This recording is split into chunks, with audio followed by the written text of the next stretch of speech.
Hey folks, Professor Gray here.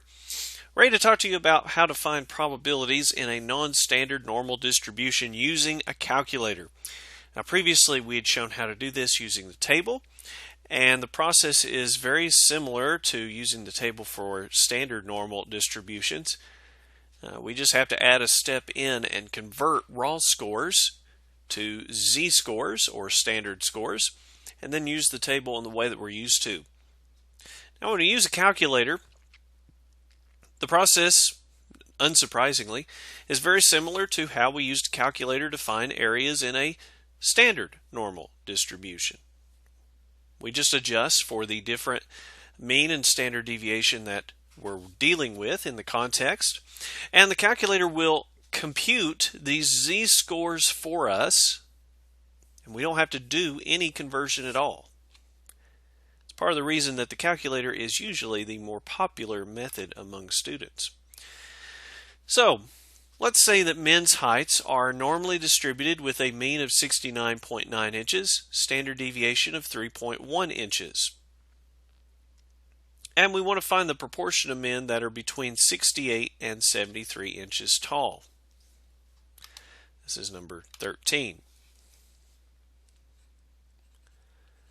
So for number 13, probability statement, probability of being between 68 and 73. So 68 is less than x. We use an x because it's a raw score, not a standard score. And 73 is approximately. Now, it's always a good idea to sketch these out, even if you're using a calculator, so that you know where the area or probability is that you're looking for. So here's a normal distribution. 68 will be somewhere like here. 73 will be somewhere above the mean, and I want the area between them.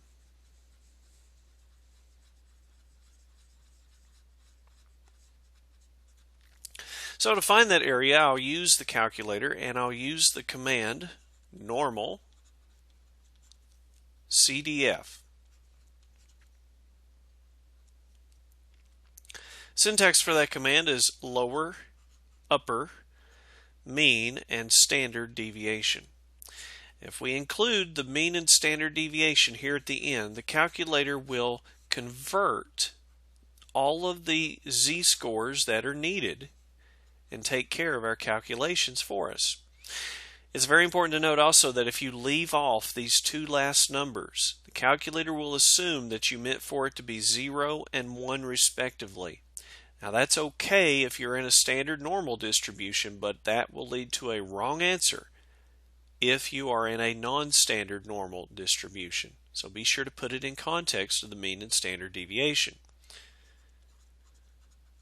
Alright, in this case we'll do normal CDF. The lower, the one on the left, is 68. The upper, 73. The mean, according to the problem, was 69.9, and the standard deviation 3.1.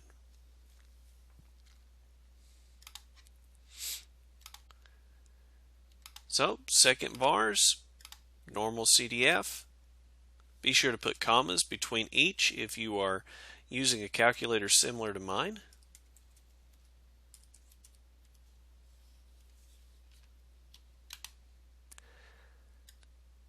I press enter, and there's my answer.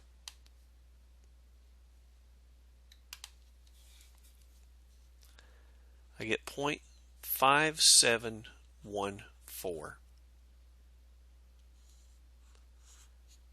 And that's it. The calculator has already converted the z-scores and found the probability between them. No other steps are required.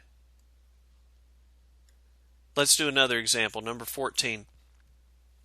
What proportion of men are shorter than 60 inches? So for number 14, what's the probability that x is less than 60? Sketching that out. 60 is below the mean, 69.9. Less than would be everything to the left. Shorter would be everything to the left. That's the area I want. All right, so again, I'll use normal CDF. But the lower limit this time is actually negative infinity. This tail of the distribution keeps going forever and ever to the left. The other tail goes forever to the right. So I really need negative infinity, but unfortunately, as covered in a previous video, the calculator doesn't have an infinity button, so I sure can't do negative infinity. Instead, we'll just pick a number that's very far to the left, so negative million. Up to 60, 69.9, 3.1, and we'll get our answer.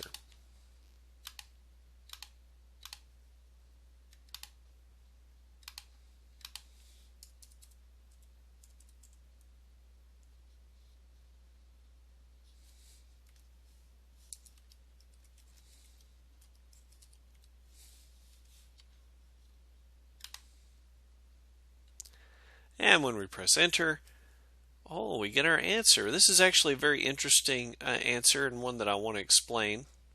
The calculator says you get 7.03 E negative 4. Now that E negative 4 is how the calculator does scientific notation. It actually means times 10 to the negative 4th power. Keep that in mind. E negative 4 means times 10 to the negative 4th power. That's how the calculator shows scientific notation. What that means is that we'll take the decimal and move it 4 places because of the 4 to the left because of the negative.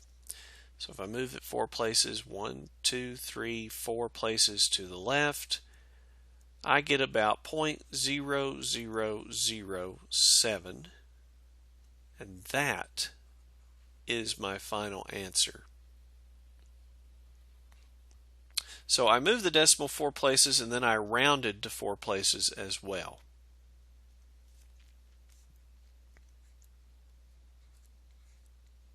So we've done a problem with the area in between to the left. Now let's do one to the right. Number 15, what proportion of men are taller than 76 inches?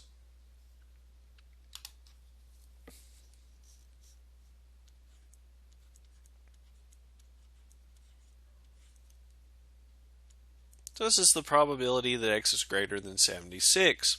It's always a good idea to sketch these. I highly encourage you to. 76 inches is on the right.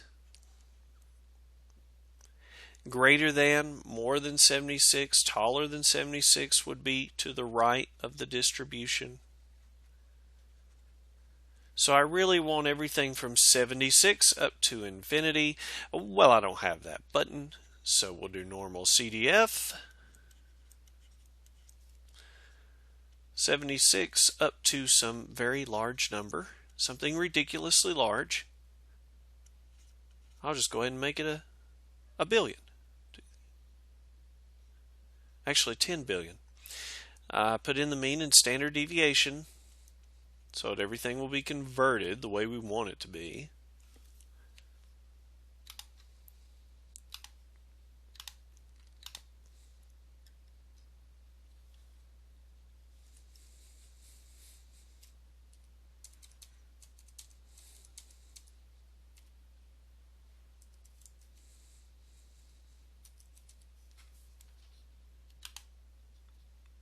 And when I press enter, I get my answer. Be sure to round it to 4 decimal places.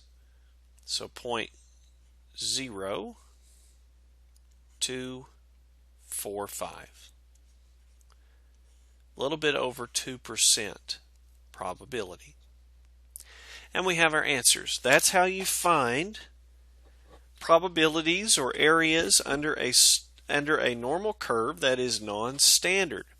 Some things to watch for. Be sure to be mindful of answers like number 14 that are in scientific notation. Convert those out of scientific notation. Other things to watch for. Be sure that you put the lower number first then the upper, the one on the left and then the one on the right. If you are dealing with a less than or greater than, keep in mind that you have to use infinity or negative infinity, which we don't technically have on the calculator, but we'll use some extreme value on the left or on the right to make that work with minimal round-off error. Keep in mind that if you are finding the area to the left, you'll start with that ridiculous value to the left, a negative extreme value. If you're finding the area to the right, then you'll start with the raw score and then put your extreme value after that. So be sure to watch the order of what you put in, and always be sure to put in the mean and standard deviation so that the calculator will convert all the z-scores for you. That's how you do it.